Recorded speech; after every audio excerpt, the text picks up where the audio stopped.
It will not be possible in the time that we have to attempt a complete synopsis of the story of the ring, and we hope that those of you who have not read it lately will take the opportunity after the discussion to at least consider it in an abridged form, or perhaps read the libretto of the operas. The story itself has its greatest interest for us in its philosophical overtones. But there are a few points which I think we should first make as clear as possible. The Ring, as presented by Richard Wagner, is perhaps his greatest ritual drama. Critics are of the opinion that from a musical standpoint, the finest works of the composer are to be found in his opera Tristan and Isolde. But certainly it is in the great music ritual dramas of the Ring and the Grail cycle that the master reveals a kind of genius which causes him to stand out unique among the great composers of the world. The wealth of material from which he could select those parts suitable to his purpose were of such nature and quality, this wealth was of such nature and quality as to lend itself particularly to the preparation of a great epic work. And we must also at this point mention that the Teutonic mythology of Richard Wagner is more or less his own. He derived from a great many sources, but he combined, organized, and interpreted from a viewpoint peculiar to himself. And as a result, we find many breaks in the older tradition which he makes no effort to fill. And we find him dominated by certain metapolitical and psychopolitical intensities of his own. Thus, the symbolism of the ancient writings has been adapted to a usage or a presentation which was part of Wagner's personal philosophy of life. In spite of these points, however, I suppose that the Ring is the nearest spectacle that we have today which would parallel one of the great mystery rituals of antiquity. The old rites of Greece, Egypt, India are no longer available to us. But in the story of the Ring we find a wonderful unfolding of cosmic drama, much in the spirit of the Eleusinian or Sabasian rites of the ancient classical civilizations. Incidentally, we must also note that like most rituals, the story of the Ring is susceptible of more than one interpretation. And this is especially true when we compare it with the Eddas and Sagas from which the basic themes were derived. We know, for example, that long ago, perhaps at about the beginning of the Christian era, an Asiatic tribe migrated across Europe and established centers of culture in the European and Central European areas we know today, finally centering in the Scandinavian region, where this tribe established its dynasty and began its cultural development. This wandering tribe and its source might cause us to suspect that certain Eastern and Asiatic influences were present in the forming of Nordic culture, and this proves to be largely true when we examine the matter carefully. I have taken a number of the earlier works and examined them in terms of ritual, and I am convinced that we could demonstrate, in fact could reconstruct, a complete system of initiation into old rites and ceremonies such as those of the Droats, at that time dominating the religious life of the area.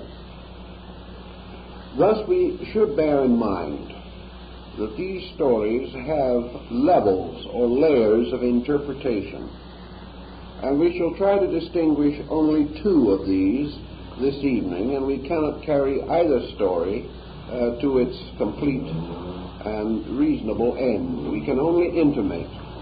And for convenience and for the brevity of time, we must also mingle the sagas and eddas in a number of instances with the Wagnerian synopsis.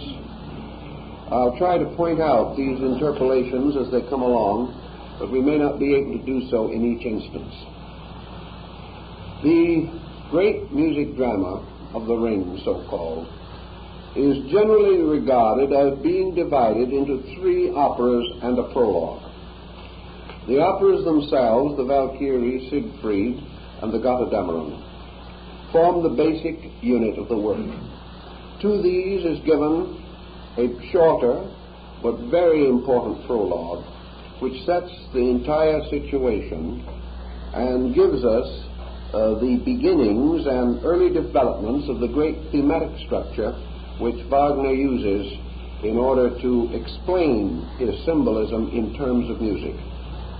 This prologue is called the Rheingold, and it is natural then that we should begin our consideration with some interpretation of this phase of the problem.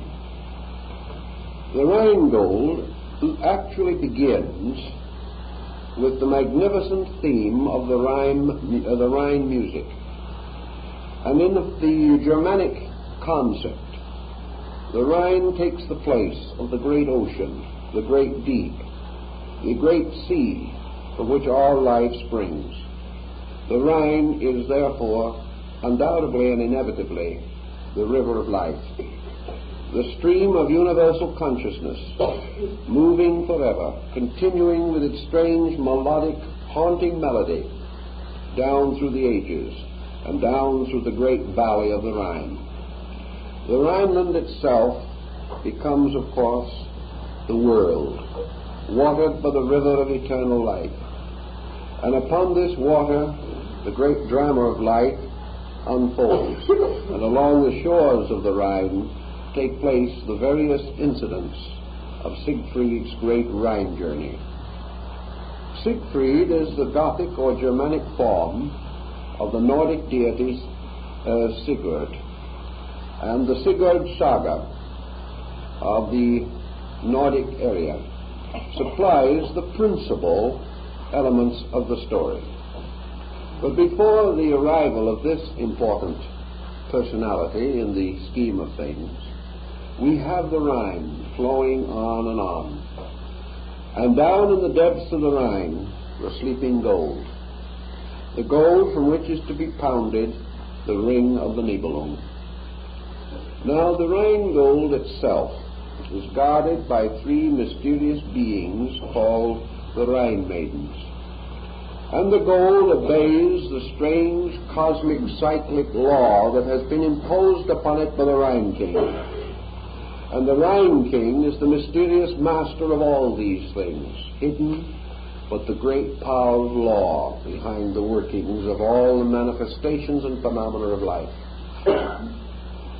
The periodic waking of the Rheingold, according to the original concepts of the early Nordic rites, would have to do with something that perhaps we can approach on the level of Buddhism most successfully. Because the Rheingold seemingly represents the potential of individual consciousness sleeping forever within the stream of universal consciousness. Individual consciousness is subject to the laws of the great King of the universe, the supreme power abiding in the recondite parts of space. This individual consciousness, under a cyclic motion, emerges from the universal, remains for a time, and then returns again to the universal sleep. Out of this motion of individual or separate consciousness existing within universal consciousness is finally fashioned the mysterious and fatal instrument of the great music drama, the ring. And this ring, if we study its symbolism in ancient figures and engravings, almost immediately tells us what it is. This ring is the human ego, or ego consciousness, the sense of I amness. And this is the cursed ring, from which there seems to be no escape, and around which the sorrowful tragedy of the inevitable doom of the world hero is built. Now, individual consciousness, finally producing it from itself, egoism, causes to emerge a strange and magical agent. This strange and magical agent is the power of the human ego will, the power which bestows upon all creatures the ability to engage in the strange, fatal conspiracy which we call life. It is this ring, selfness, with its eternal dependencies, which curses everything that it touches, that brings death wherever it brings life. For it is part of the mystery of the ring that all things that live must die. And it is because our Father and the gods knew this upon their mighty palace peaks at Asgard, that they knew before the wonderful cycle started that it must end in tragedy, and that the only way to prolong their own existence was to maintain as long as possible this strange condition of self-existence. Now this ring then, as it is used by Richard Wagner, also has a second meaning, but this meaning is very close to the first and is actually dependent upon it. In Wagner, the power of the ring represents the principle of power itself, the principle which we would call energy, which sleeps in the substance and sea of universal life.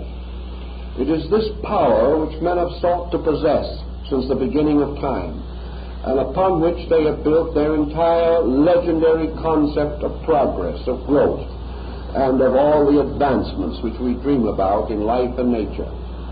Thus the ring becomes the symbol of man's increasing knowledge of the use of universal energies, which this strange ring, which in its original form was a broken circle, almost always represents. When someone asked the late Professor Steinmetz what electricity was, he replied, power. And it is this tremendous temptation of power, the desire to possess it, the desire to use it, the desire to control all things with it, and the refusal of the individual to return this power to its lawful keepers, that finally brings the drama to its most tragic climax. Now down into the dark depths of the Rhine, the symbol of this endless stream of life, where the sleeping gold is beginning to waken and its gleams bring forth the songs of the Rhine maidens, there crawls and creeps a very strange creature. This creature is called in the Wagnerian cycle Albrecht, and he is a Nibelung, or a dark elf, a kind of gnome, a distorted, disfigured creature that lives deep under the earth. And Albrecht has come to steal the secret of the Rhine gold and to take the treasure from its lawful keepers. Now in the old myths and legends, this power, this being whom we represent as Albrecht, tells us something about the story of the Nibelung. It is supposed that the Nibelung is simply a term to represent these elves, or these little elementary creatures. But actually in the story we find a little more subtle interpretation. The Nibelung is not really just a kind of creature, a little gnome or something of that kind. He is a person who is distinguished by the fact that he has stolen or he has killed. The Nibelung, therefore, represents the abuser, the misuser, the power of selfishness, of ambition, and of arrogance, forming a strange deformity in nature. Therefore, when Fafnir kills his brother giant to secure the treasure, he becomes a Nibelung. When Siegfried, in turn, slays Fafnir to gain the treasure, he also becomes a Nibelung. In other words, he becomes part of the tribe that has to do with the strange form of this curse. This is not as clearly revealed in Wagner as it is in the source books from which the material is taken. But we have to then consider that the Nibelung represents a genera, a kind of being or creature. In our particular case, we have a fair understanding of what is implied. Because the home of these creatures is below the earth and in darkness, and it represents a kind of Helheim, or dark world. It represents, furthermore, in the old myths, those creatures that crawled out of the primordial life of nature, the monsters and giants of the Chaldean theology, the strange, mindless, soulless creatures that crawled out into light. And in the case of Eldred, it represents matter seeking to steal away the power of reason or of mind. It is the lower world stealing away the power of the ego consciousness and taking it down into the material state to use it for the purposes of evil magic. Thus, pre-human forms, having captured the principle of I-amness, or of selfhood, drag it away in the form of the stolen treasure, and establishing themselves in their own dark world, try to use the magic of selfness to make themselves masters of the universe. We find as we go along that this story unfolds rather sequentially, but we must first of all now go back for a moment and develop a theme that lies earlier even than the Wagnerian cycle. So we go back to the entire concept which underlies it, and we know that we are dealing throughout the story with what is called the great hero cycle. And in each step and stage of the development of the drama, we find further representation of the concept of the world hero. So let us go back and try to understand this hero. And when we do so, we must go to the source work, which is the Volsunga Saga. This is the great epic work which deals with the race of the heroes, the selected people, those chosen to become the rulers of the world.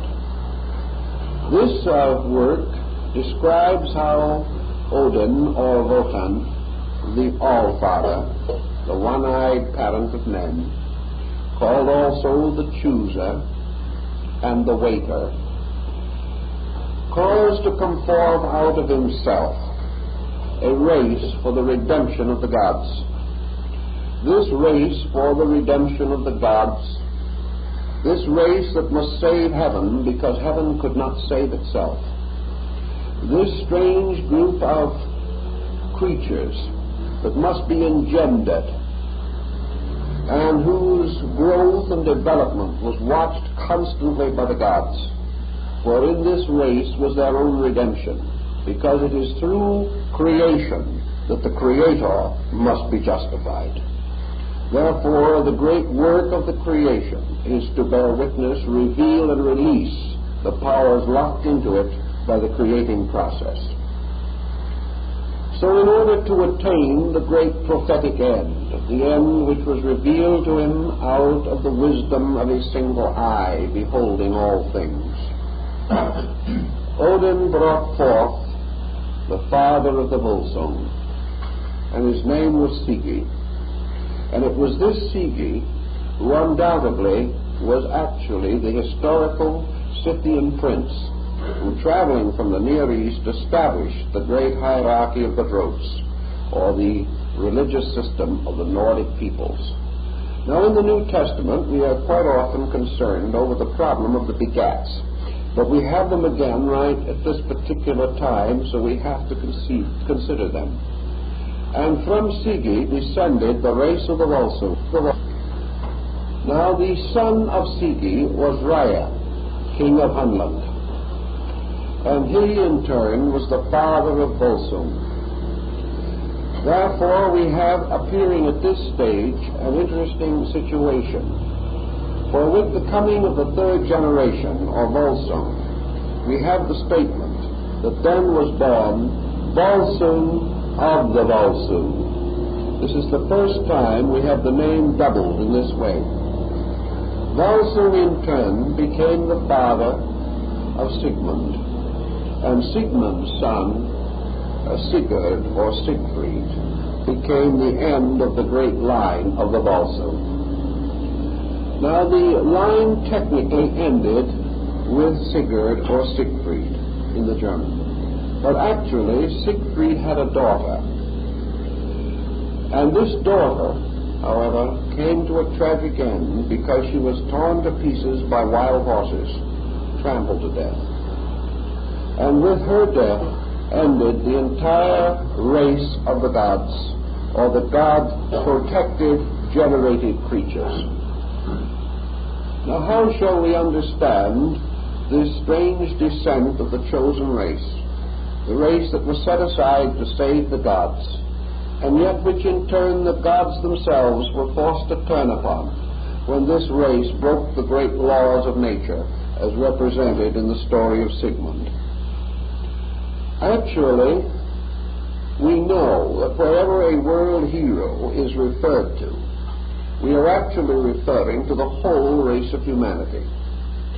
Therefore, just as Adam was certainly, as his name in Hebrew implies, not a person but a species, so each of these important steps in the descent of the Volsung should not be regarded as individuals, but as stages in the unfoldment of mankind. We know from the Eastern tradition and also from a good part of our studies of anthropology that there have been in the world up to the present time 5 important major racial groups. These 5 racial groups, with the periods of their creation and development, correspond with the 5 generations of the Volsung. Thus, in the very beginning of time, we had the first species to appear, and this species, incidentally, as a result of certain ramifications, was involved with the creation of the giants and the various elves and so forth. In the Eastern tradition, this species is referred to as the Polarian species, the first type of creature that was to be potentially man that existed upon the earth. This creature, or this being, existed even before the surface of the earth hardened. He lived in a strange etheric atmosphere, for it was some time before the celebrated fall would take place, by which he was precipitated into a material existence. But the first of these strange creatures was not called a race, but a species, because it had not yet developed internal individuality. And thus we have this first, or Polarian species, related to Sigi, the first of the descending order of the Volsung. The second race, or creation, or species, more correctly, was called by the Greeks the Hyperborean, or the people who lived beyond and above the winds. This particular species represented a further gradual descent of man into a state of integration. He was still far more fantastic than any concept of the missing link. He belonged in a strange animal world. He was a beast among beasts, but with one difference. Within himself was locked the treasure of the Rhine. Within himself slept the Rhine gold, the symbol of his own individuality.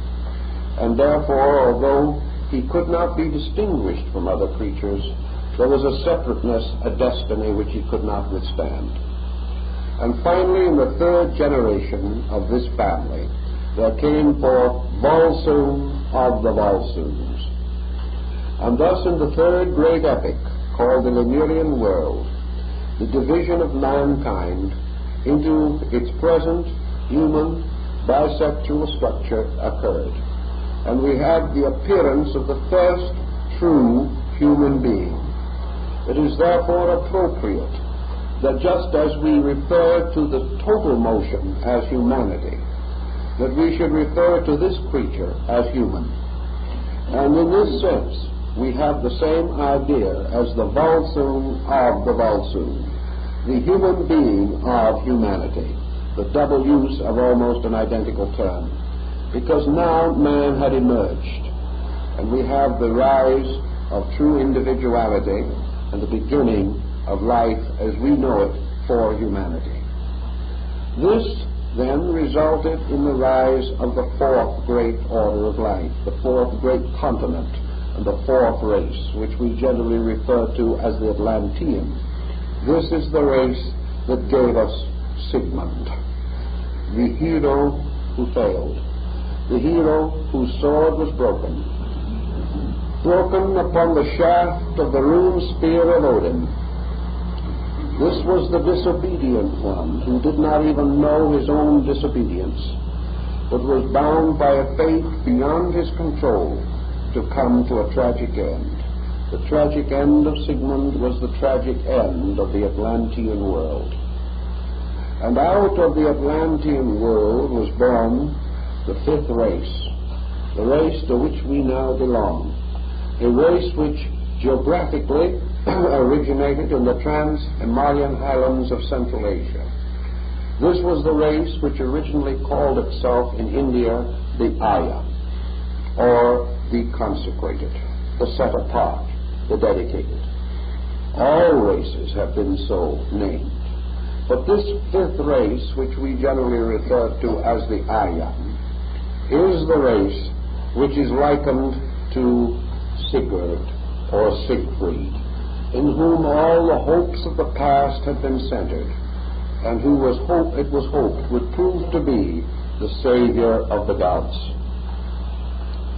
Now, in the period of the height of the great Germanic concept, and Richard Wagner was one of the leaders of this concept of German culture as being supreme.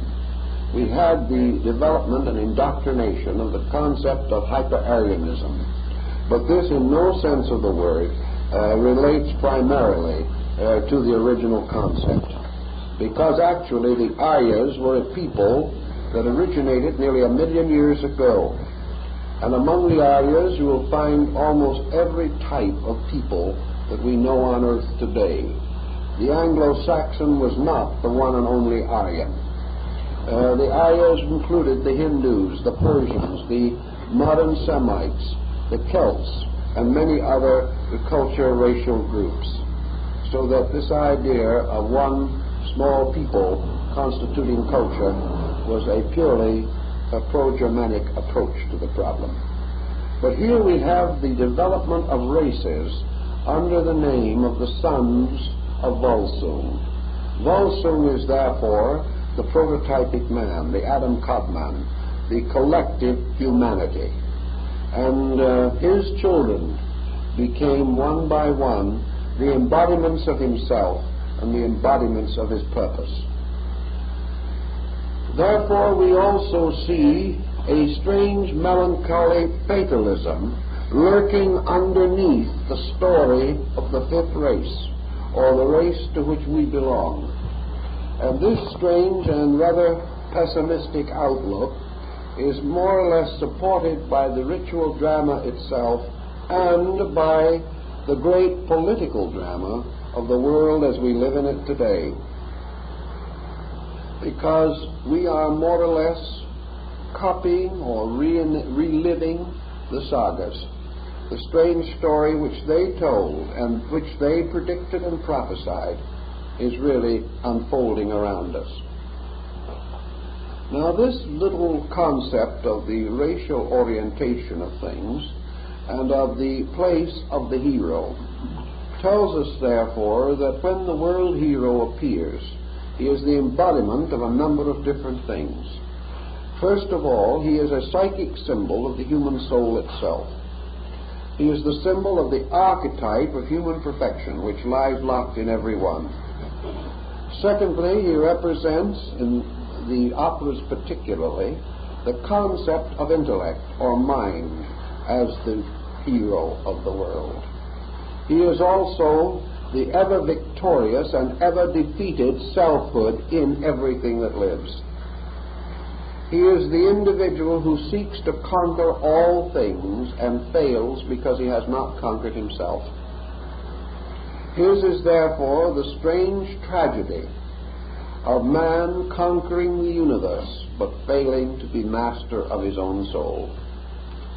Because upon him is a curse which he can do nothing about apparently, a curse that leads him inevitably to the grave, and that curse is his own egoism. It is the ring of fire within himself that will never let him rest, never give him peace, but drives him on to the greatest illusion of all, the belief that he can rule the world. And this belief lures him on into dictatorships and tyrannies, into the most terrible tragedies of human life. Now, in the development of our story, the theft of the Rheingold, or the misappropriation of energy or life, and it's being turned over to the keeping of Albrecht the Gnome, also tells another interesting story at the time of the division of species in the Lemurian era. Namely, that at that time some beings came forward and became human. Others, through various perversions, lost their right to this direct descent and became strange creatures, monsters, that gradually vanished in the deep. But there was a monster that did not die, and that monster was a certain phase of human life. And these people, these ancient Nordics, declared that there were in the world at all times two kinds of beings. Those who had their spirits and their souls from the gods, and those who inwardly and secretly had their souls and spirits only from the earth. As a result of that, there have been two orders of people, always distinguished and represented in human affairs. One we term the idealist and the other the materialist. The individual who instinctively seeks within for strength and security, and the individual who instinctively seeks in his environment or in the outer world. Perhaps these two are ultimately only phases of one kind of life, but they have been differentiated and distinguished from the earliest of times. So there are those who would live to conquer others, and there are those who live to conquer themselves. There are those who have become the servants of men and thus fulfill their destiny, and there are others who have tried to become the masters of men and have perished in their ambitions. So these two kinds of people more or less set the scene for the struggle between the hero race of the Volsung and the strange, negative, dark, perverted group which we call the Nibelung. Now, the story goes back to many other moral depths, but we cannot attempt to explore them all at this time. We can only unfold a small part of the great story. Having thus come, however, to the theft of the Rheingold, and the crime which set upon the world this great curse, we have to follow this curse through its various ramifications, and we have to introduce other persons into this drama. One of those that we must introduce is not only the ruler of this strange drama, but in some ways a strangely fated being himself, and that is the All-Father. The All-Father, Odin or Wotan, was not the original deity of this region. The oldest of the hero culture gods of the pre-Odinic period in Scandinavia was Thor, the great thunderer. He was a symbol of primordial strength, the strength of the Titan and of the ancient world. But when Odin came, he is said to have conquered Thor by the power of mind, and thus mind became master of matter, and mind became the undisputed ruler of the world. Now this in itself placed the entire universe at hazard, and this hazard is explained to us in the story of Odin himself. Odin discovered that through the power and skill which he possessed deep within his own nature, that he could solve all riddles, that he knew all things, and he caused to be inscribed upon the shaft of his lance the runes, the laws, the wisdom, the ancient truths of his people, and the most complicated formulas of magic. But Odin, wise and great though he was, ruler of the 12 aces that sat in council on Asgard on the great mountain of the world, Odin was not happy. He had several reasons for being unhappy, not the least of which was a nagging wife. Now this nagging wife, of course, was more or less a stickler for tradition, and whenever Odin, in his ambitions and in his personal escapades, overstepped himself a little, this nagging wife would step in, and as mistress of nature and of the laws governing nature, would insist that he mend his ways, regardless of cost. Now apparently, from one of the old poems and the bard singers of these things, this nagging wife that so annoyed Odin was conscience, a strange and mysterious thing which kept whispering to him, which kept telling him or intimating to him in some strange way that his own position was not secure, that he was not the person he thought he was. And the more this thought tormented him, the greater came his resolution to solve the deficiency within himself. Therefore, according to the ancient ritual story, Odin, seeking the knowledge of things essential, seeking the basic facts of existence, performed a series of great sacrifices. He scarified himself. He injured his body. He shed his own blood in the search of truth. And he finally hung himself upon the branches of the tree of life. And still the secrets were not answered. Then he called upon the great spirit of the Earth Mother, and she told him that the great tree of life, the Yggdrasil tree, which grew up through the 3 worlds, was nourished in its roots by a secret fountain that lay far below the surface, where even the gods scarcely dared to go. And Odin, determined to solve the mystery of life at all cost, descended into the strange darkness of the underworld where the fountain flowed and where the worms waited to gnaw through the roots of the tree of life.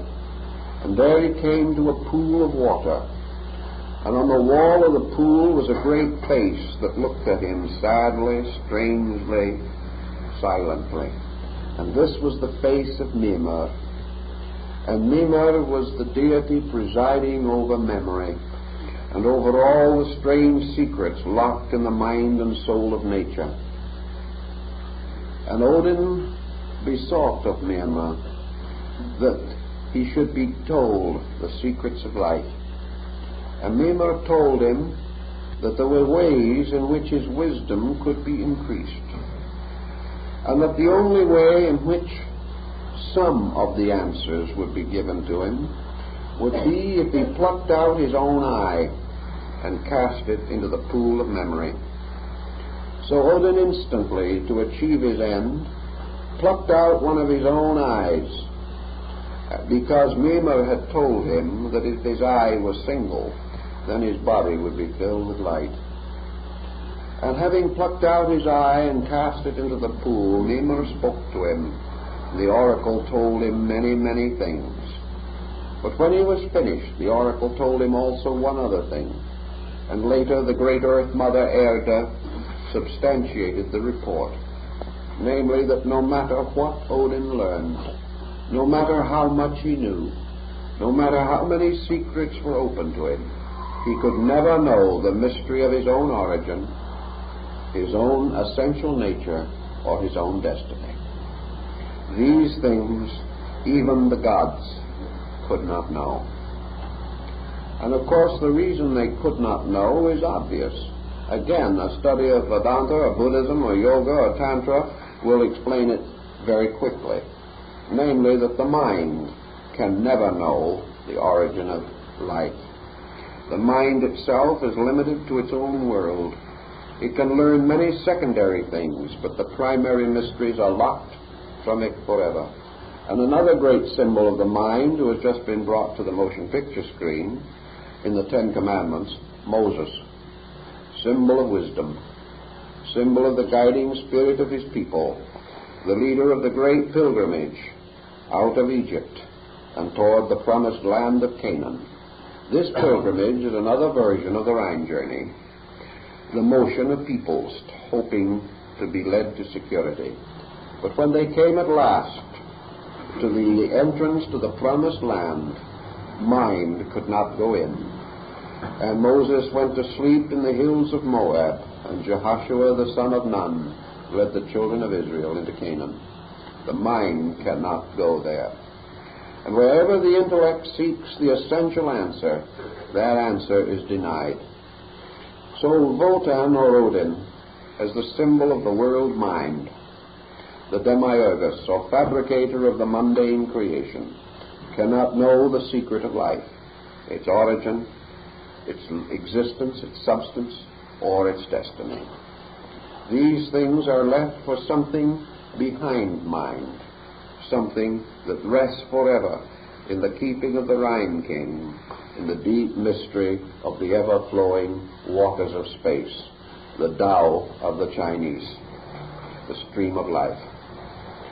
Wotan, or Odin, however, was with certain help in these things, because mind has certain powers, or guides, or aids, or servants, which are very useful to it. These include the internal and external perceptive powers. And these perceptive powers are called, in the Nordic doctrines, the mind-born daughters of Wotan, or Odin. And these are the Valkyrie, the hero maidens. And of course, the greatest of these is Odin's alter ego, his feminine daughter self, Brunhilde, who is his shield maiden, his guardian, his object of counsel.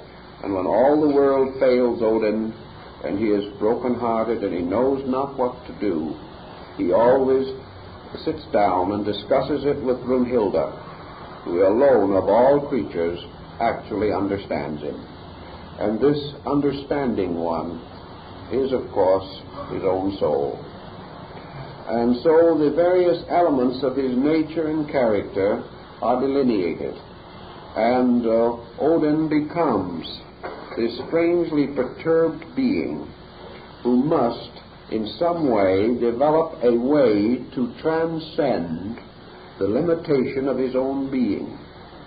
Now, Odin is the father of Sigi, who was created from him. Therefore, from Odin in turn, of all the races and orders of life come. And behind the archetypal man, Sigi, lies the great principle, or deity, within whom man lives and moves and has his being. The word man means manus, or is from that root, and implies the thinker. Therefore, the human being, rising gradually to its intellectual level, is unfolding the mind power of its original progenitor. And Odin is seeking constantly, through the extension of himself, through all the orders of life, to solve the mystery of his own origin and destiny. he realizes that his destiny is linked with his progeny, and that when the last mindful creature dies, mind dies. Therefore he must die if his heroes die. He cannot survive them, for they are the instruments for the manifestation of his own intellect. In this way, we get a little further integration of the problem with which we are faced. So let us now make another brief study and take up the problem of this unpleasant little gnome, Albrecht, who is constantly inserting himself into the picture. Now, Albrecht has the power to steal the ring because of one quality which he possesses, and that is that he has forsworn love. In order, therefore, to become the possessor of power, man must forswear love. He must change the direction and purpose of his ambition. He must dedicate himself solely to the purpose of power. And because he has lost conscience, and because he has forsworn the deepest and richest of human emotions, it is possible for him to be dedicated completely to the fulfillment of ambition. And yet, here again, our Nibelungen friend must have a descent. There must be a descent in his line. And this descent must finally meet with the descent of Odin in the great struggle that is to come to pass. So what does Albrecht do? Albrecht forms a loveless marriage with a mortal woman. And from the union of these two is born a very strange person. A strange, dark, dour person. A person haunted constantly by the shadow of his own ancestor. And this person is called Hagen. And Hagen is represented in the opera usually as a typical Nordic knight with his broad feathered helmet and his great black shield and his heavy black beard. And he is a very forbidding person. And he is the thrall of Gunther, chief of the Gibetung. Now, the Gibetung are a race or order of people that live along the shores of the Rhine, and they have a kind of little kingdom there. And the ruler of this group has a very beautiful sister, and there are many interesting personal involvements which are going to take place in the story. But it is in the court of this Gunther that Hagen lives. And Hagen is again burdened forever with the strange ambition, the great longing urge to power. He must be master of men. And he has become a strange and terrible influence, even in the court of the Gibetung. Now let's go back and study this particular little story for a moment and see what we can make out of it.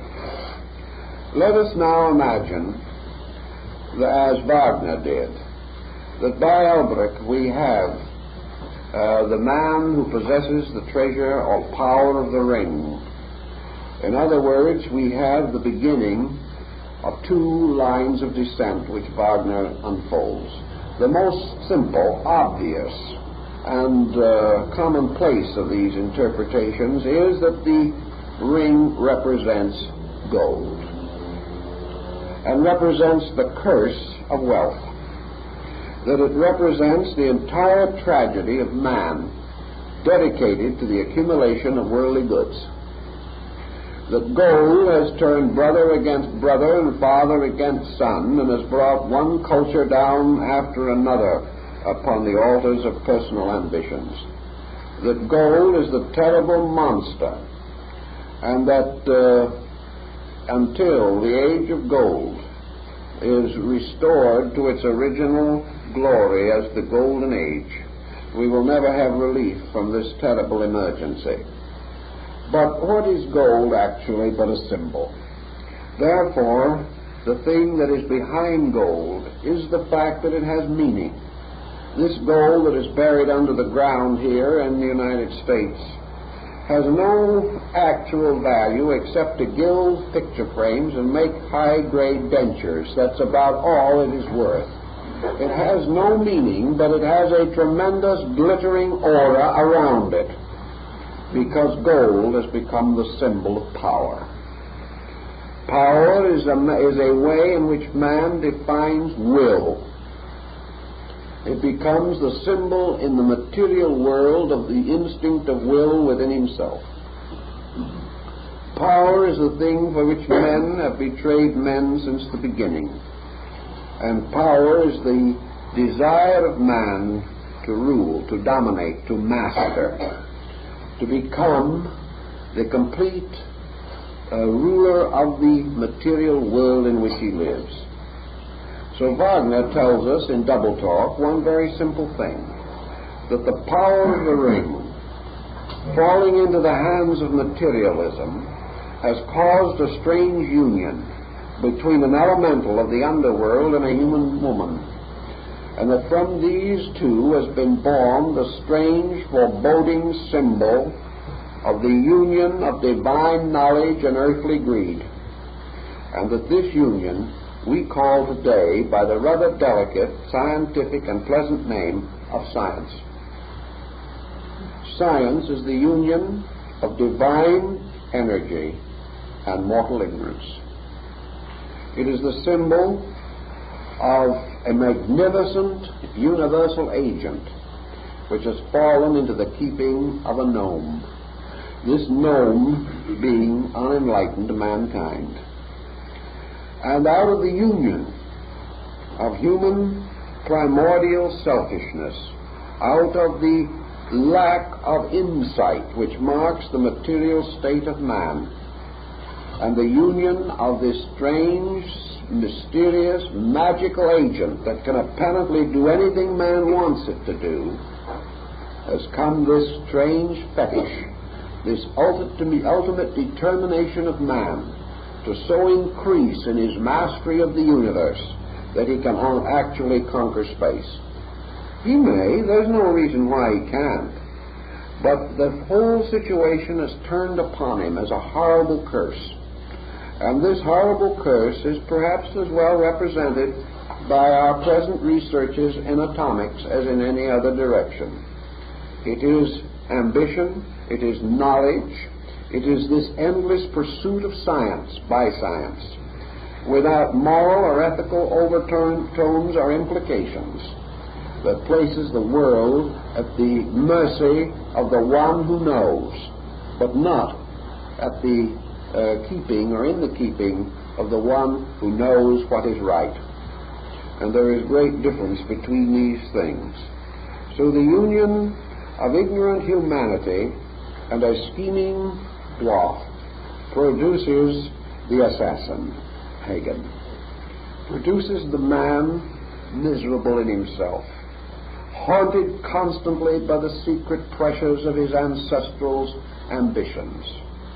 This being who lives as a constant embodiment of treachery and deceit, and who ultimately plunges his spear into the back of Siegfried, thus ending forever the hope of the hero race.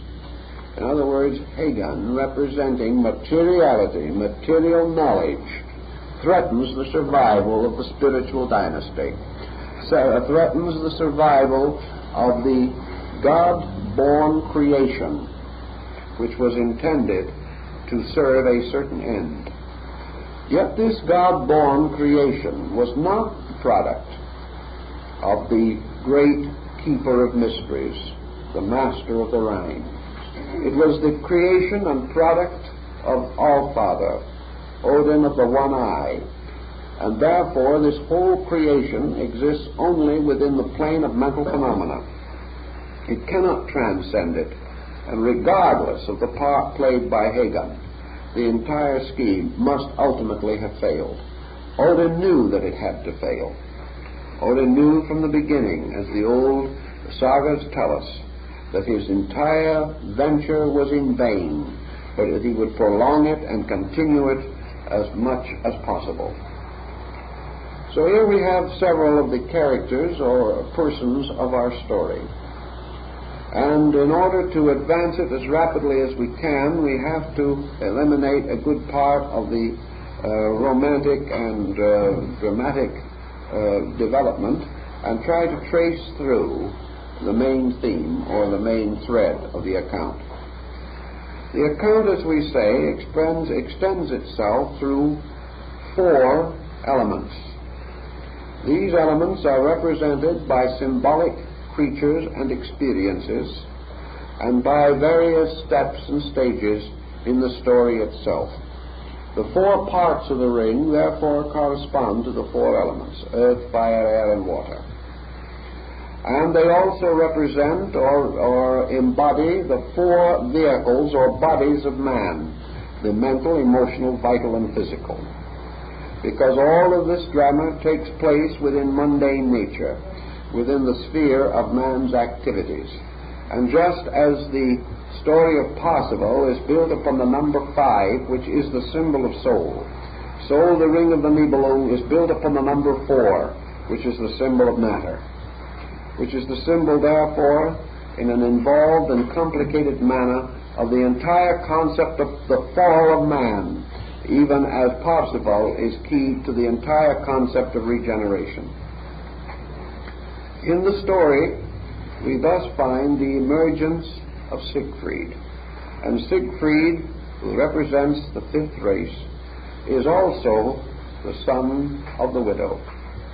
Now this is a very interesting parallel because it takes us back to the Egyptian story of Horus, posthumously conceived after the death of his father. After the death of Sigmund, Sieglinde bears a son, and this son is Siegfried, or Sigurd, the hero of the world. He is like also a Parzival, whose mother Hetzeleda is the sorrow of the world and who never knew his father. This strange, peculiar parallel of the son of the widow goes back also into the Manichaean mysteries and is still preserved in certain of the symbolisms of modern Freemasonry. Therefore, this symbol has meaning and has a great significance. He is born of the widow. In other words, if we go to the rituals of the mysteries, he is born of the sanctuary or the sacred house of the rites, which is widowed by the martyrdom of the god and the loss of the living word, or the symbol of power. Sigurd, therefore, like all of the other world heroes, embodies or personifies the concept of an initiate or an adept of the mysteries. The 4 symbols that he is associated with represent the 4 ritual degrees of initiation, which we will find much more simply presented to us in the opera by Mozart, The Magic Flute, where the initiation of the 4 elements is clearly set forth. But in the story of Sigurd, we find certain labors associated with him. Therefore, being widowed, they produced from themselves the hero race, the race of the initiates that were to restore the truth. These are the Heshespi, or the Golden Hawks of Egypt, who were to avenge the death of Osiris and restore him to glory. In other words, to restore the full secret of the ancient mystery rites. All of these rites were imperfect, and in every one of them it was stated that a word, a symbol, a great emblem of power was lost. The search for this lost thing is represented in the precipitation of the entire race of the Volsung. Sigurd, or Siegfried, then, has not only the meaning of the hero being, but it is also the symbol of the human soul, which is the widow's son. And this human soul must ultimately conquer the body and must finally rise in victory over the material world. But when this soul is betrayed by the mind and is led into ways of materiality, it is said to enter the house of the Gibachung, where it takes or is drugged with the wine of forgetfulness, forgets its heavenly bride or its celestial mate, Brunhilde, and leads itself into a series of confusions which ultimately result in not only the death of Siegfried, but the great immolation scene in which Brunhilde takes her own life. All of these episodes are highly psychological and have to do with the entire compound structure of the human psychic life. Now, we've already mentioned that Odin, in his effort to accomplish his own end, precipitated the 5 generations of the Volsung. The mind, in order to attain its particular purpose, caused to emerge from itself the 5 senses. And the 5 senses, in turn, are what Buddha called the machine of the senses, by means of which the illusion of self-security or self-existence is perpetuated indefinitely. In the book of Revelation, we have a further development of this concept on another level. And we find that all of these symbols, the seals of Revelation, the churches of Asia, and all of these things have to do with levels of illumination or internal self-discipline. And that actually the 5th of these levels, the one which corresponds to Sigurd in this story, corresponds with the 5th chakra of Raja Yoga. And this 5th chakra is placed in the throat, and it is the chakra which has to do with speech, with voice, and with the intonation of the sacred word, a speech symbol or a sound symbol which Wagner attempts to capture in the mysterious and curiously constructed trumpet call which is constantly present with Sigurd as part of his identification. We find the hero then, mysteriously born without knowledge of his own destiny, moved inevitably through the great course which is to lead him finally to his death. He floats down the river Rhine, passing through numerous adventures and numerous incidents, until finally he comes to the place in which the tragedy is to be completed. Here we have another important group of symbols. Of course, as we go on with this study, we find another possible clue to the concept of the cyclic power of the ring. The ring, of course, is actually the Buddhist wheel of life. The ring is also the symbol of rebirth and of all the whole cycle of attendant consequences which have to do with re-embodiment. For the journey of the soul, the Rhine journey, is the soul journey of man. Not only a journey through the years of a life, nor the journey of the descent of races, but the journey of the soul itself in space, searching for some solution to its own existence. Up to the present time, Wagner is pessimistic. He has seen this journey lead man only finally to the house of the Gibachung. And by going back again to the old Eddas and sagas, we can get a much better understanding of this. What we call always, in our way of thinking, now, this place, that where we are at present, is always the end of the journey up to now. Therefore, our present contemporary way of life is the court of the Gibachung. It is a rather fine, splendid-looking establishment, and Siegfried, as a symbol of the evolving humanity, coming into this place, forms an alliance of blood brotherhood with the prince or chief of the house. Everything is done to make his stay pleasant and to make his visit one to bring happiness and festivity and rejoicing to everyone. And the wonderful little scenes which accompany the reception of Siegfried and all the things about it are just a little reminiscent, perhaps, of the celebrations which accompany the birth of the human being. Everyone is so glad he has arrived. He forms a happy alliance. He is a welcome guest in the house. And everyone more or less agrees to do all that is possible to make life enjoyable and happy for him, except one, Hagen. Hagen will not bind himself with blood brotherhood to anybody. Hagen just simply sits and knows that every being that comes into the world may be the promised hero who will overthrow selfishness and end the realm and reign of deceit. So Hagen is ever watchful, and his ancestor Albrecht whispers to him that the visitor who has come might and should be and is this hero of the world, so that the hero's self in man must be destroyed or he is not safe. Emerson summarizes perhaps the moral of this when he says, all the world is at hazard when God lets loose a thinker. In other words, the newborn being, the human being, the humanity in man,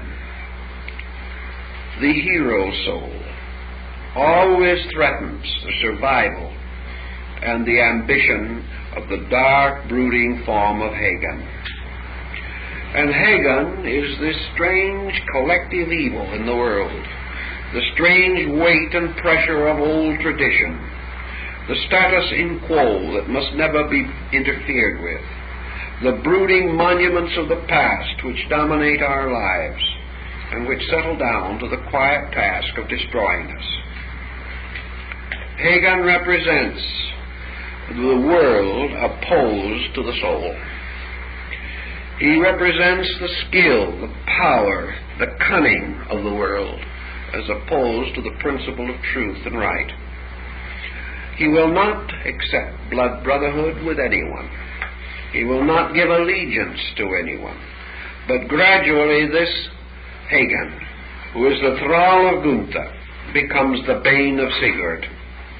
In other words, he becomes strangely his mortal enemy, because it is a struggle to the death between the symbol of truth and the symbol of error. And Siegfried, while he represents only a conditioned symbol of truth, still is the threat. He is the one who must be destroyed in order that the plan of the Niebelugs shall be achieved. He is the embodiment of the idealist, who is forever a menace to the realism of our time.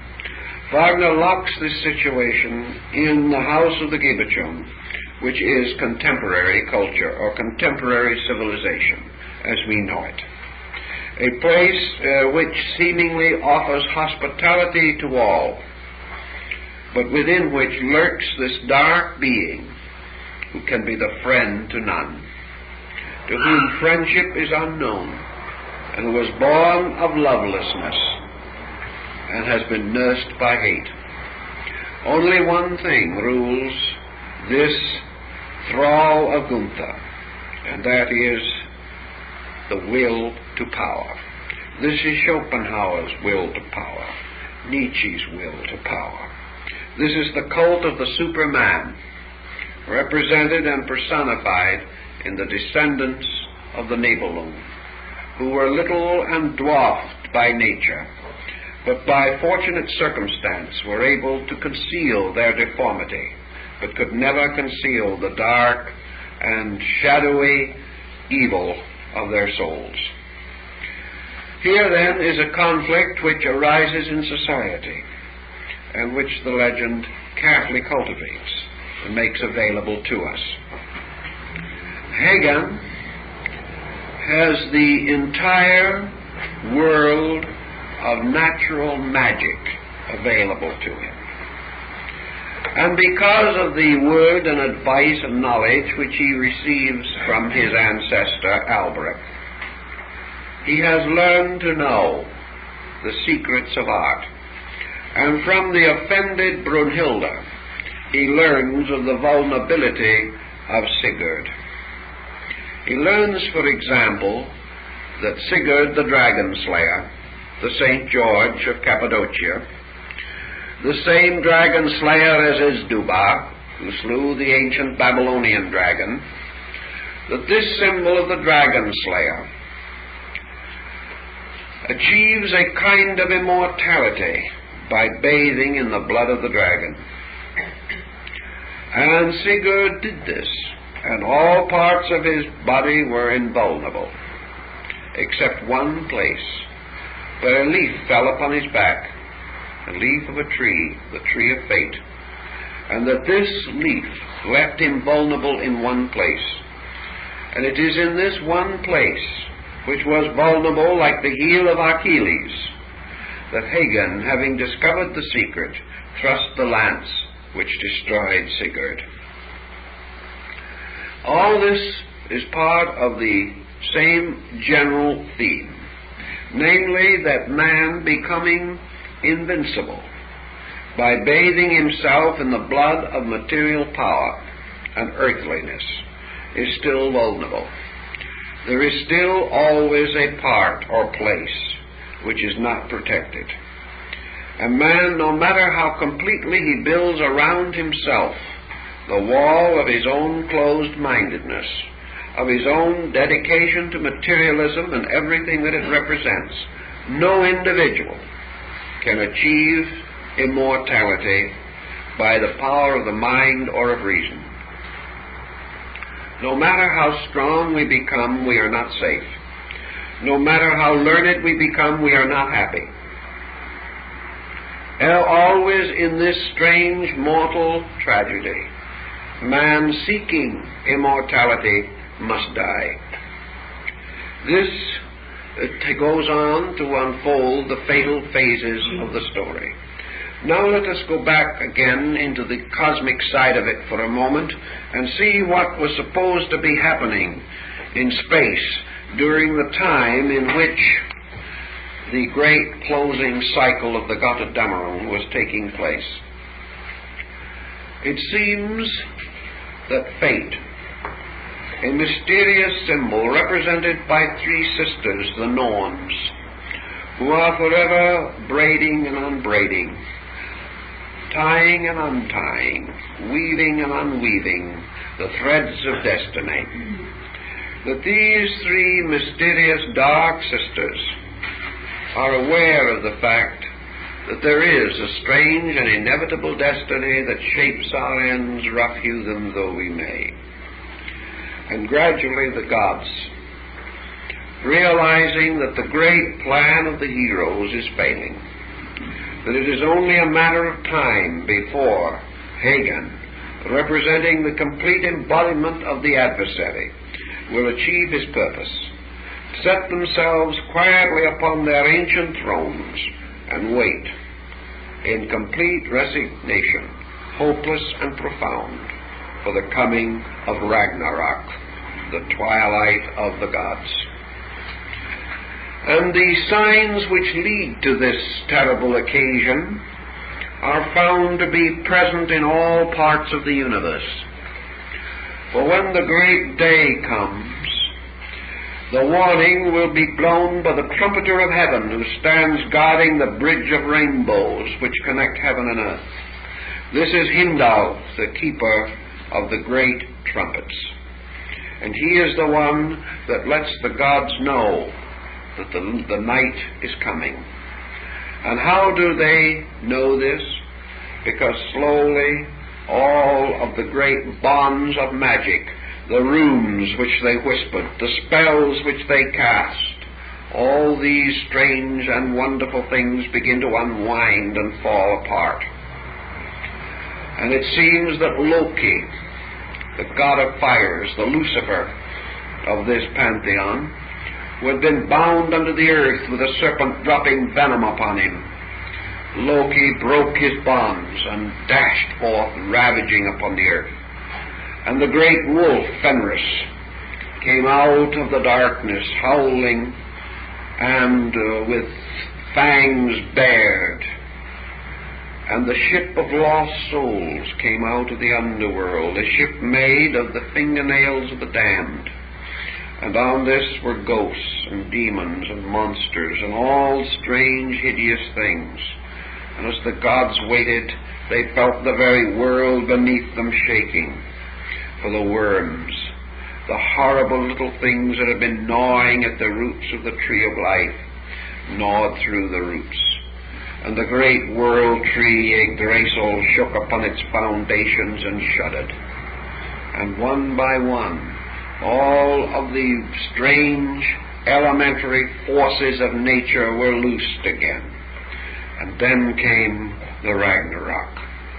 Then came the Nordic version of the Armageddon. This was the last great war between the gods and the demons. And from every mysterious vastness of the underworld and of the far places came the monsters. The Midgard snake, which twisted around the earth in the oceans, shook forth from the sea and came crawling as a terrible monster upon the land. All these things were the omens, the forebodings of the end that was to come. And finally Heimdall blew his great trumpet, and the gods came forth. And they came forth upon the plain of Ragnarok before the walls of Valhalla and Asgard, and drew up their armies. And the armies of the gods consisted of the heroes that had been picked up by the Valkyrie from the fields of battle, the hero dead, whose souls would form the great army of the protectors. And against them came this great array of evil powers. And so the gods and the monsters were locked in a struggle to the death in a great battle. One by one the monsters were killed. One by one the gods died, killing them.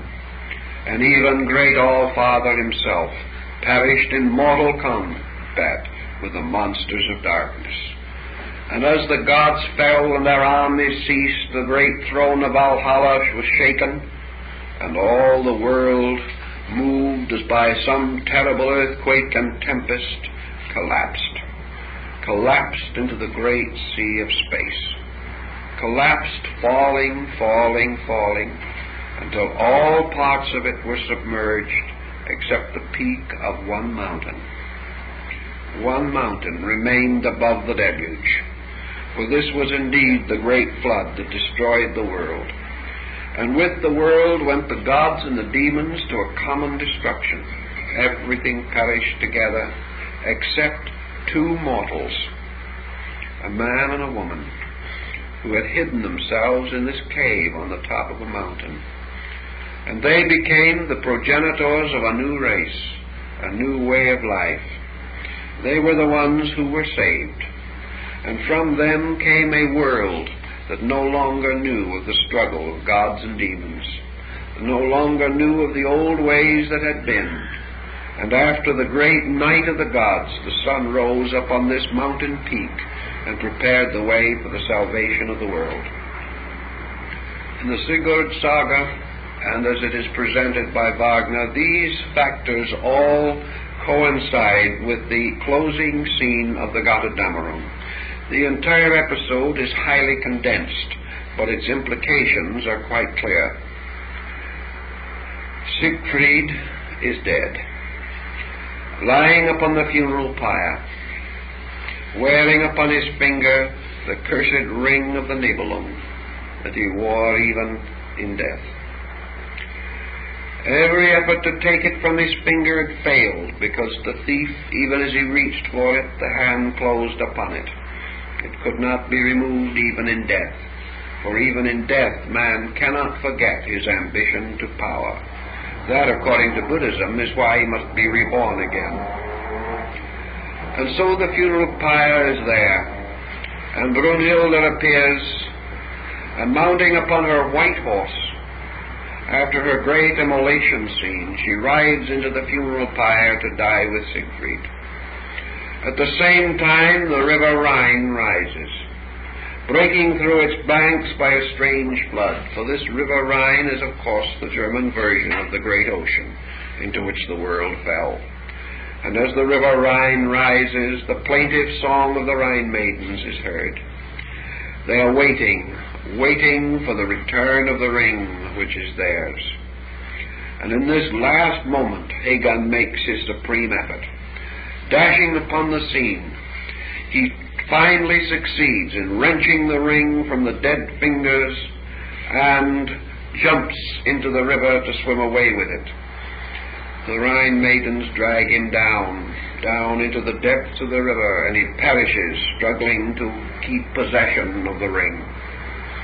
Slowly the flames of the background rise higher and higher, and the stage setting implies that in their great palace the gods are waiting for the end. This is the great symbol of the fire that destroys the world, till it all falls together, in the Nordic version, into the Rhine, and nothing remains but the water, going on, and the strange, mysterious theme of the Rhine music. This is the great tragedy of mankind, the tragedy of the fall of worlds and of empires, and the fall of human ambitions, and death cheating each individual of the glory of his worldly power. The ring finally returns to the Rhine, returns to the mysterious beings who keep it, and to whom it rightfully belongs. But the long search for the treasure has been one great tragedy.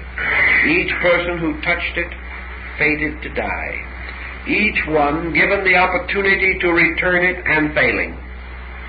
At no time was it not possible, by a single act of enlightened will, to return the ring and break the curse.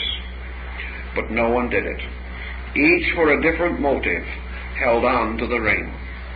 Some for pride, some because they were coaxed, and others simply because nature wanted it back. Just this strange orneriness of human beings, this unwillingness to do the thing that is simple and next. The ring, therefore, again has a very important symbol. Any time in the growth of mankind when man will return the government of power to its rightful owner, the universe will be at peace. The moment man obeys instead of disobeying, the moment he acknowledges that the ring belongs in the river, that it belongs in the keeping of the great Rhine king, as soon as man does not try to keep for himself that which can never be his own justly, as soon as man realizes this, he would break the curse of the ring. But he does not realize and will not accept. Again, this signifies the relaxation of the power mania, or the power complex. As soon as man, for instance, actually says in his own soul, "Not my will, but the divine will be done," the ring is returned to the river. The moment the individual accepts the laws of the universe, lives them, and no longer tries to build a world apart from them, as soon as man breaks this competitive spirit between himself and his universe, he will no longer be the subject of the great tragedy. The gods disobeyed and fell, and they paid ultimately for their disobedience in the blazing chaos of the Götterdämmerung. Man disobeying pays for his disobedience upon the funeral pyre. But always the ring could be returned.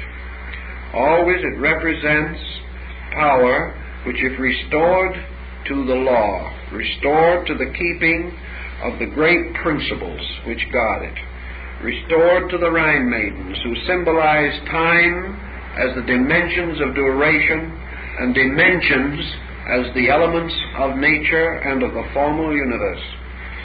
When this gold is returned to them, their power, their secret, and they can guard it in their own way, the curse ends. But it is never returned by man until he has paid for it with his own life. In the Eastern symbolism, the same type of parallel exists. Man can attain immortality only by returning his own individuality to the universal.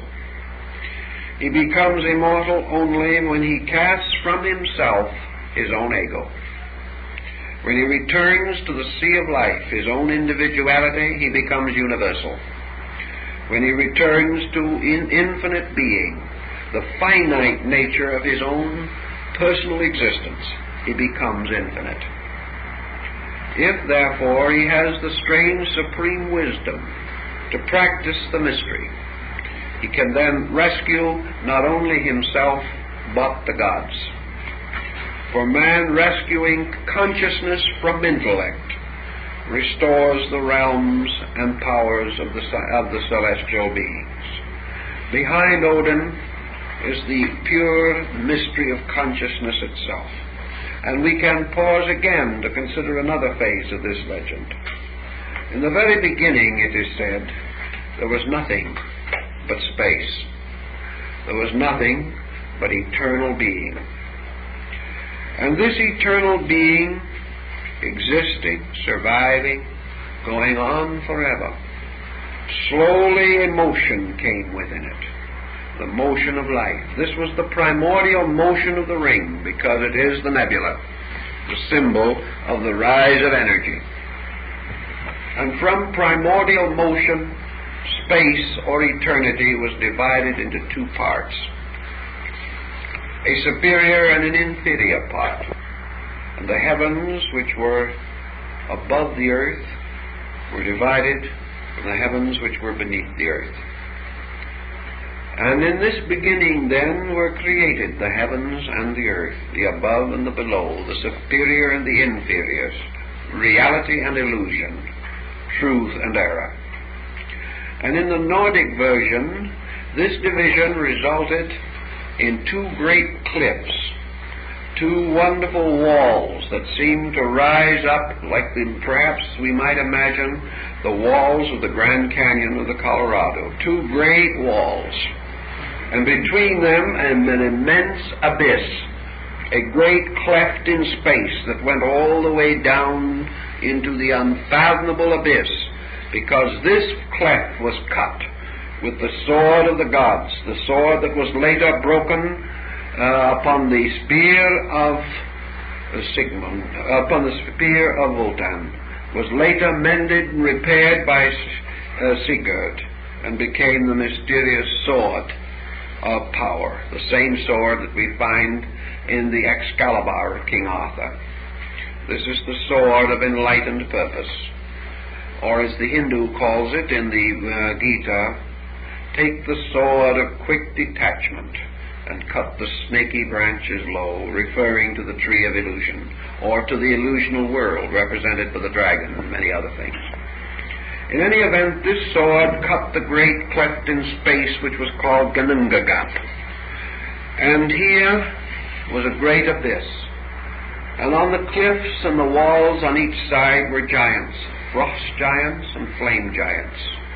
Those upon the north were of frost, and those of the south were of flames. And they cast their flames and their ice into the great abyss, and a great steam arose, what is called hoarfrost. And out of this was formed the body of Ymir, the frost giant, the primordial being, the great body of creation. Semi-animate, semi-inanimate. It writhed and twisted and moaned in space for ages. And this great body then produced from itself all kinds of strange beings. And among those things that came out of it was the great cow mother. And this cow mother found herself in a world of ice, and she licked the ice to get salt. And when she licked the ice, she licked out of it 3 gods who were frozen or imprisoned in it. And the chief of these was Odin. And Odin turned upon the great frost giant, Ymir, and slew it. And from the decaying body of this giant came forth strange maggot-like creatures that were to be animals and insects and from its hair was created forests, and from its eyebrows the boundaries of the world, and its skull was raised upon the shoulders of 4 gnomes that were called Audrey, Sudri, Nodri, and Vestri, from which we have our north, east, south, and west. And the heavens were filled with clouds, which were the thoughts of Ema, and the blood of Ema were the sea and the rivers. And out of all parts of this primordial giant was fashioned the world, and over it ruled Odin. But Odin, mind, became ruler of a chaos which it had brought into existence by killing. It had destroyed this ancient primordial monster and usurped its power. Therefore, even in this early page, we find mind with its strange victory over chaos. Mind gradually organizing the universe, slaying the primordial force, organizing, integrating, creating, until it brought into existence human society. For what is society but a monument, a structure based upon the foundations of the giant of savagery? What is all that we know except a fashioning of primitive things into things more recognizable and more apparently suitable to us? And Odin thus became the ruler of this mundane world, a world which he had fashioned with his skill, and which mind continues to fashion, and over which it rules with a frightened existence throughout the whole lapse of time. Thus the creation of the world follows the Orphic tradition, and it represents also the divisions within consciousness, divisions by which finally consciousness itself is obscured and lost in the creations which it supports. And if we go back to the instruction that was given to the novices in the old Gothic rites concerning these things, we shall find a great deal of very interesting and useful information. They all believe definitely that the supreme deity, the absolute ruler of all things, was this mysterious space, this formless, shapeless, eternal power that endured forever. They also held that this and this alone really existed.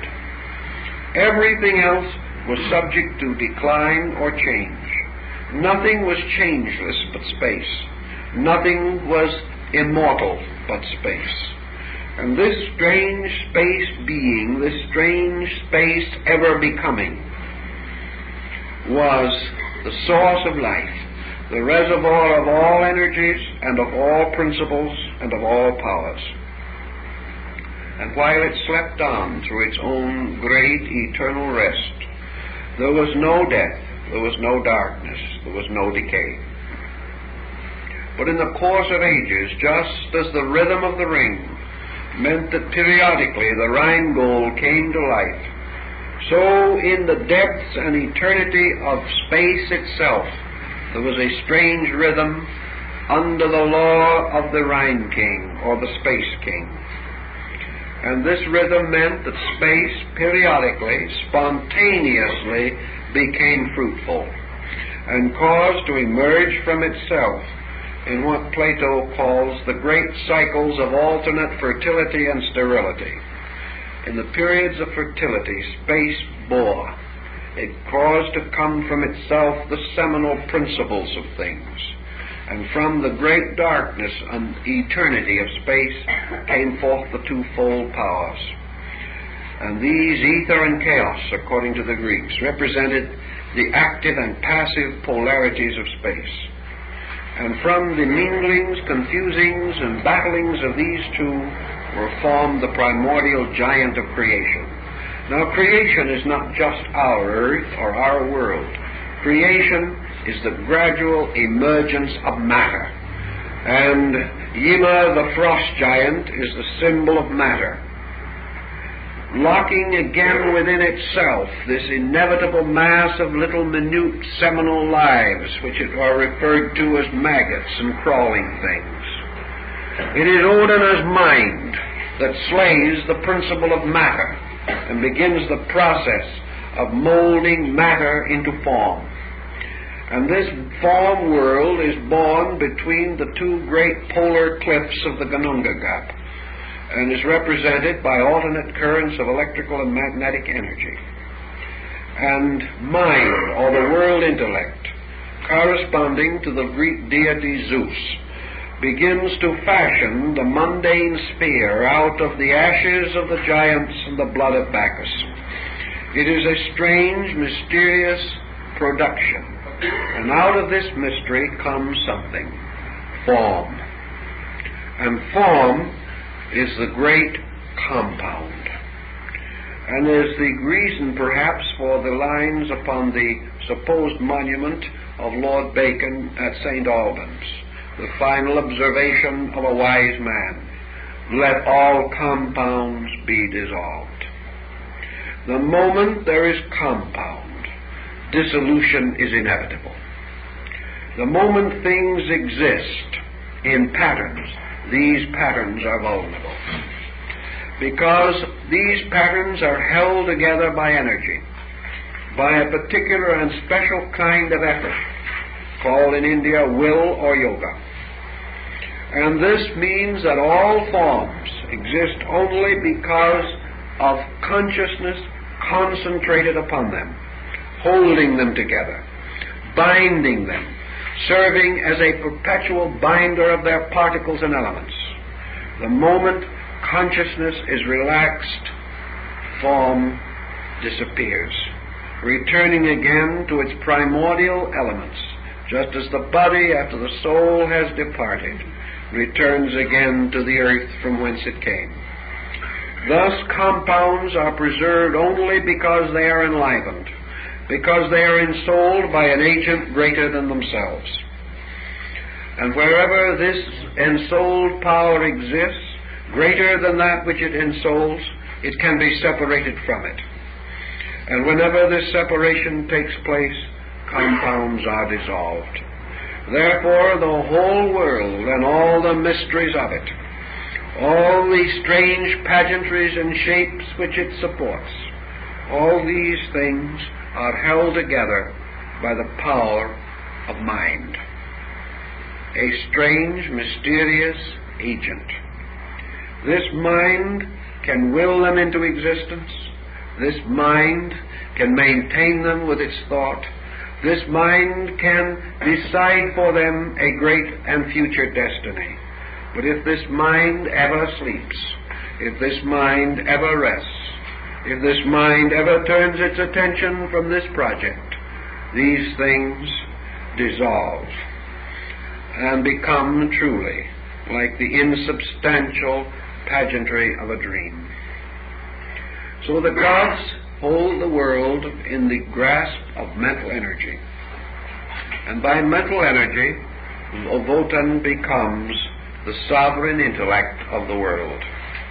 By mental energy, he seeks to scheme its perpetuation.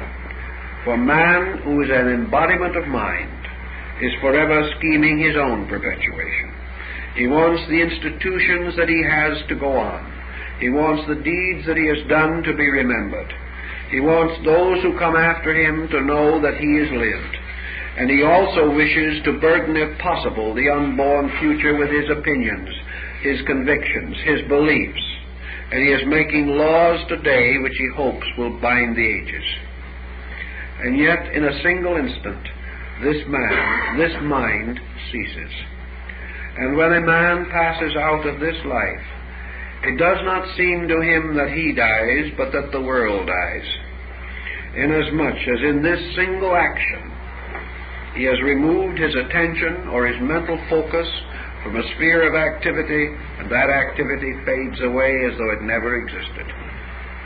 So man, building with mind, builds this tremendous hero saga, creating for himself the concept of the world hero that is the embodiment of adequate mind. This mind is ultimately going to master everything. This mind, taking form in the arts and sciences and its numerous heroes, is going to save the world. It is going to bring the perfect civilization. It is going to end economic imbalance. It is going to ultimately bring about the arbitration of wars. It is going to improve and perfect United Nations and Hague conferences and Geneva conferences until all things are solved. It is going to make available to man all things necessary to man, and is to build a perfect world for him. So mind becomes the symbol of an heroic program. And this mind is indeed the embodiment or the symbol of the hero race. For man is the hero, who up to now has exploited every other part of nature shamefully, but still looks forward to rightful possession of that which he has woefully abused. So man goes on, thundering down through the ages, and the institutions which he builds never change. Here we are after 5,000 years of archaic education, and yet today, the moment we try to change anything, progress is blocked. We must go on. We must do it our way, because like the hero Siegfried, we hear the voice of the Rhine maidens pleading with us to return the gold, to return the ring. We have already experimented with the mystery of the Tarnhelm and all the magic works of science worked in the laboratory of the Niebelugs. We have learned tragedy after tragedy, but when we feel within ourselves that the universe wants us to obey, to return these powers to the keeping of spirit rather than locking them within the embrace of ambition, we close ourselves. We will not return the ring. We will not return the human spirit to God. We will not bring it back to obedience. We will not help it to be replaced in the great stream of life, the Tao, by which it might move victoriously on through time. We are the children of a rebel angel, and we are destined and determined to build our empire in the abyss that shall rival the empire of heaven. And so by self-will we die, even as by universal will we are redeemed. So this is the story of the whole pageantry of the conflict between self-will and universal will. Self-will, first personified by Odin, keeps on extending through the creations of self-will, the ingenious methods for making this go on regardless, and finally the ultimate tragedy of self-will. For that which lives by will must die by will, and that which won its way by the sword must perish by the sword. These laws are in the keeping of someone greater, and behind all these things lurks the strange, quiet, mysterious form of Erda, the great oracular earth herself. And in the sagas and Eddas, Erda plays a great part because she is nature. And Odin at times calls upon her and pleads with her to tell him the secret of his own fate. And in the ancient sagas, it is Erda who always suffers as the result of the things that men do. Because in doing these selfish, ambitious things, men hurt nature. Men break the laws of nature. Men are therefore raised in rebellion against her. But nature, ever quiet, ever silent, knows that her ways will be ultimately accepted. So Erda waits in patience, always waiting for men to come to nature to learn the truth, seeking not within their own ambitions, but within the soul and life of things. Nature teaches by experience. Nature is the oracle, and is ever tracing the true answers to mysteries. And Erda beseeches them to come and learn her ways and be truly wise. So Odin goes to her and pleads with her, and she instructs him. But he is proud, and he turns from nature and goes back to his own ambitions.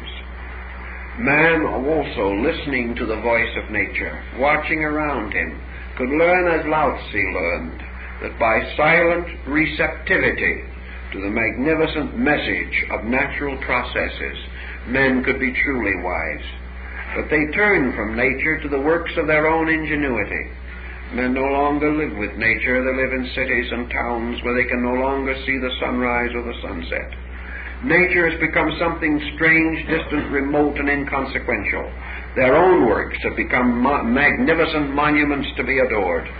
So man, worshipping his own mistakes down through the ages, venerating them, adoring them, and copying them, goes ever further from the keeping of ancient Erda, who alone, perhaps, of all creatures, really knows the answer. And of course, she is not telling it to arrogant men. She is saving it, perhaps, for those two little people who were hidden in the cave, and upon whom the future destiny of the earth must depend. So Erda is the great oracle of nature, the oracle of true wisdom, which is so simple that Odin cannot understand. So all the elements of this story fit together and make a wonderful account of actions and reactions, of processes and forces, of the strivings of space and time. And like most other scriptural writings, they conceal in wonderful patterns truths that are eternal and profoundly significant. Out of many of these elements, Wagner has combined the elements of his music dramas. But there is no question in the world that he was emphasizing primarily one phase, and that was this ethical story of the struggle of man against the productions of his own selfish instincts. That man, representing the true hero of the world, is floating inevitably to his own doom down the river Nile in his strange little ship, down the river Rhine in his strange little ship, floating to his fatal meeting with the Gibachon, floating to the final embrace with materialism, in which, accepting ultimately materialism as absolutely real, forming a blood brotherhood with matter instead of with spirit, comes inevitably under the watchful eye of Hagen, who is resolved through selfishness to possess the treasures of the human soul. And Hagen, representing the secret power ruling materialism, will conspire always to bring about the death of the hero, as materialism gave Socrates the cup of hemlock, Christ the cross, and Muhammad the poison of Keba. In every case, the great materialism closing in upon consciousness is a murderer. If it does not murder the body, it tortures the soul. If it does not destroy man immediately, it destroys him eventually by indoctrinating him with false teachings which bring him finally to destruction and death. This is the burden of Wagner's approach. But he does intimate in the closing notes of his great ritual the hope of the better day. Can the new race which is to come survive? Can the daughter who died trampled to death by horses, the daughter of Siegfried, mysteriously point the way to another race? According to the ancient writings, there must be a sixth race, a sixth child of the Volsung. We do not know who it is, but when we go into the Parzival story, we are going to look around a little and see what we can locate. But there must be 6 of these orders of descent. And then finally the 7th, which is the Sabbath, the day of rest, the day of the atonement and the achievement. The struggle of life through the 6 days of creation must ultimately be consummated in the victory of the 7th. The 6th generation appears in the ancient Volsung saga in the form of these 2 little people of unknown origin who were saved. And if we are to find the answer to this mystery, we must search further, because we will almost certainly find that these 2 little people also, in some strange way, were of the blood of the Volsung. They have to be, because the story has to go on. It is the drama of life and of nations, of peoples, of races, of worlds, and of man's struggle to achieve for himself permanence, security, in a world where these do not exist. Therefore he must fail until he listens to the voices of the Norns and of Erda, the Great Mother, amends his ways, returns the ring, breaks the curse, and saves not only himself but the gods. How this is accomplished is really rather well set forth in the story of Parsifal and the Grail. For as the ring is the Old Testament of the Wagnerian cycle, so the Grail story is the New Testament. And these together form the law and the prophets, the two dispensations as represented in the great mythological mystery systems of the ancients upon which Wagner drew for his inspiration. Now I think our time is up for this evening, so we hope to